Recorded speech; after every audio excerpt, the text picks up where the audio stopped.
So we have this great church around us called Gateway. Do you go to Gateway? No, you don't. Sometimes. Sometimes? Mm-hmm. I really like it. Tony Evans was there this weekend. And he was like, we got to try to make sense. What is happening? What is happening? Good question. Okay, really good question. And so, I thought, how is he going to do this politically? What's happening? He didn't talk politics at all. He did start with Humpty Dumpty, but that's a different story. He brought up 2 Chronicles. 2 Chronicles? Two Chronicles. I do remember they 2 got Chronicles. together. And, okay. Mm-hmm. So this is Old Testament stuff. Let's see. He said, for a long time, Israel was without a true God, without a priest to teach, and without the law. So without the true God, that means there were gods, just not the true God. So that would be like Moloch, which Moloch you worshipped if you wanted fertility. He was the god of fertility. And then, of course, you had to kill your baby. But don't worry about that. So gods were things that would do things for you, and you expected things from these gods. Now, these are my thoughts on this. We're all looking for a savior now that will go to Washington and do things for us. Has that become one of our gods? I spent a lot of time this morning, not prepping for this show, actually just thinking, selfishly about me, because come on, it's it's Glenn Beck program. It's all about me. And I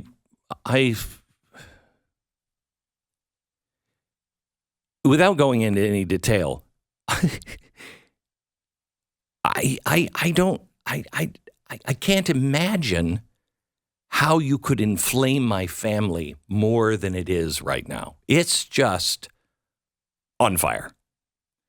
And so I've had a lot of time of soul searching. Like, wow, what did I do wrong here? What's happening?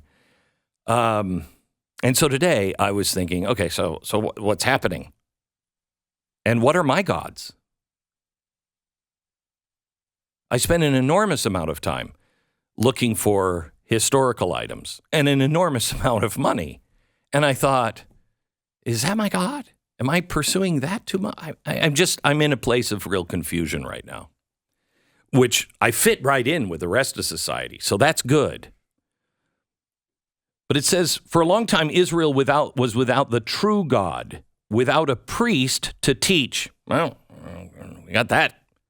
You're going someplace? You got anybody who's actually teaching the law?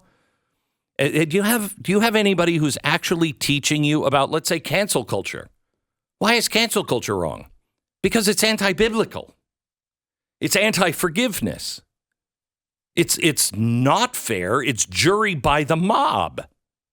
Do you have a priest or a pastor or a rabbi, anybody talking about that and showing how the law corrects this law by the rule of mob? But in their distress, they turned to God, the God of Israel, and sought him. And he was found by them. In those days, see if this sounds familiar. In those days, it was not safe to travel about. Did you read about the couple that just got married in San Francisco? And they wanted to get their wedding pictures taken at the Palace of Fine Arts, which is the Presidio. It's beautiful, beautiful. And it is the most popular place to take wedding photos for weddings. Well, last weekend, this couple just got married. They're having this photographer, and these two guys come up, and they just clock the photographer on the back of the head. He falls down, and he's still conscious, and they're trying to grab his stuff, and he's like, hey, and he actually fights back. And these two guys end up running away, but the the bride is crying and the groom is trying to comfort her and the photographer is just freaked out. An hour later, at the Presidio, somebody else does the same thing, except this time gets away and takes all of the camera equipment. It's not safe anywhere. There's no common decency. I don't know why I thought of that. In those days, it was not safe to travel about. The inhabitants of the lands were in great turmoil. Notice it says lands. Great turmoil. That's kind of like more than just us. By the way, did you see that the inflation rate is now over 11% in England? In fact, Germany is starting to hoard cash. The banks are, because they're afraid of runs on the bank and total civil unrest this winter when it gets cold. Anyway, the inhabitants of the lands were in great turmoil.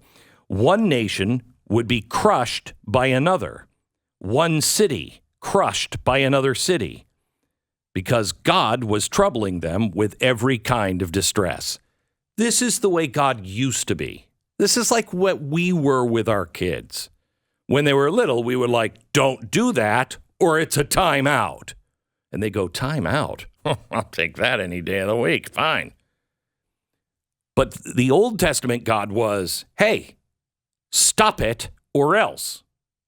But then we grew up and we got a New Testament. We got a new partnership with God. And he's like, look, I'm just going to forgive you on everything. If you turn your heart back to me, I just forgive you. And, you're an adult now. This is where I am with my kids now. I'm just like, hey, dude, whatever. Your life. Dad's not here to bail you out anymore. Because apparently the only way you can learn is if you feel the full brunt force of running down the stairs and just thinking that door is open and you run right into it and, smash your face against the wall. Congratulations. Dad's been there to say, whoa, slow down. Don't do that. Run. Don't run. You're going to hit your, I'm smarter than that. And then you run down the stairs. Okay, so at some point, Dad just goes, whatever.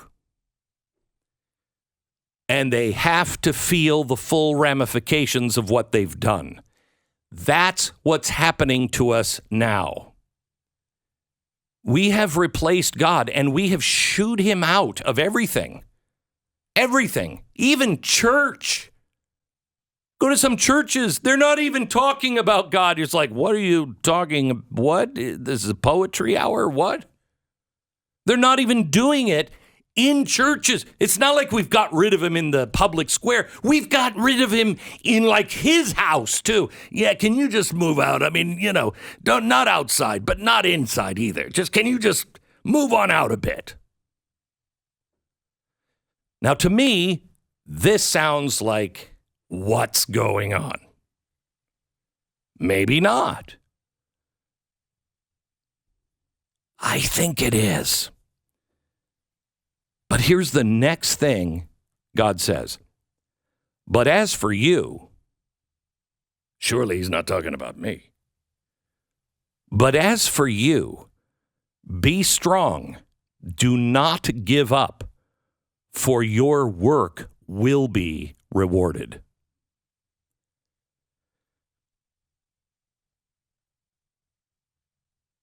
I thought that might be something that we should pass on today.